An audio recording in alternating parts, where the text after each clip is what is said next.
So these last couple of days, I've been spending a lot of time with my Samsung Galaxy S10. I've been trying to get the One UI 4 update on it, but I was thinking to myself after messing around with this device again, this phone is too good, and I don't even understand how this phone is still this good, and if many people are overlooking this device. Now, first of all, when I booted it up, as always, I looked at the display and it looked extremely beautiful. 1440p panel, hole punch display, and even with this wallpaper, you can't even tell where the hole punch display is. Obviously, you can tell it's kind of like top right corner, but it's still such a very good looking panel. Now, on top of that, with One UI 3, which I have installed right now, but One UI 4 should be installed in a beta form very soon, I was using the gesture based design. I was scrolling around with it, I was using the gesture-based design, and I was just looking at how beautiful this phone still performs. I mean, it's still like silky smooth. There's still a lot of bugs, as you guys can see, but for the most part, it's been performing fairly well, except for that little glitch up right there. But when I hold this phone in the hand, I mean, it just feels so beautiful.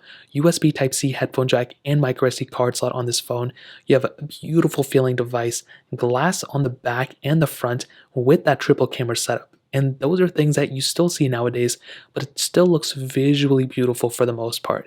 You have this wireless charging back, which looks very good, with reverse wireless charging, which is even better. And on top of that, I mean, just the build quality alone still feels like pretty much like $1,000 phone. Now, another cool thing is with the fingerprint sensor in the screen. You still have a fingerprint sensor in the display for a 2019 phone. That's very, very impressive. But you also have this beautiful camera setup. So it's a triple camera setup. You have a wide, ultra wide, and telephoto lens, and you can do 4K at 60, which is still more than enough for this type of phone. You can do 4K at 60 on the front and the back, which is great. And I was comparing this camera against the iPhone 13, camera, and I don't think I ever published that video, but I made it, and I saw that that specific camera was so good. The iPhone 13 camera was great, but this phone still had a lot of characteristics. Now, it's still not that smooth of a camera lens, but with that ultra wide sensor, you can see my phone right there, and with the telephoto lens, I mean, you have a lot of the capability that a lot of the phones nowadays still have. So you're really not missing out on too much, and that is still a very good camera for sure. Now, on top of that, I was just performing, I was messing around with some games, I was loading some apps up here and there, and this phone still, performs very, very well. It doesn't feel like a super outdated phone. It doesn't look like a very outdated phone. Another thing that I love about this phone is that curved display. That display on the side looks so good, and I'm just such a huge fan of how this phone still holds up and just still looks.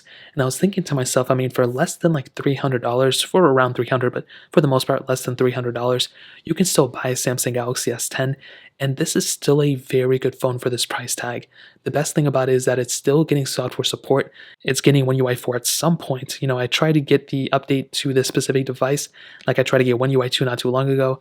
For some reason, it's not working out. It's just in a beta. It should be in a beta for the US. But ultimately, if you're wanting a phone that's still supported with software, you can't really go wrong with the Galaxy S10. This is still a very good looking phone. It's been performing very well. You can't really go wrong with this phone, in my opinion. So in terms of that pretty much covers it up. If you guys have any other questions or anything like that, let me know in the comment section below. Hit the like button, that would mean so much, but definitely hit that subscribe button. More importantly than everything else, I love every single one of you guys. Hopefully I'll catch you guys in the next video. Peace out till then.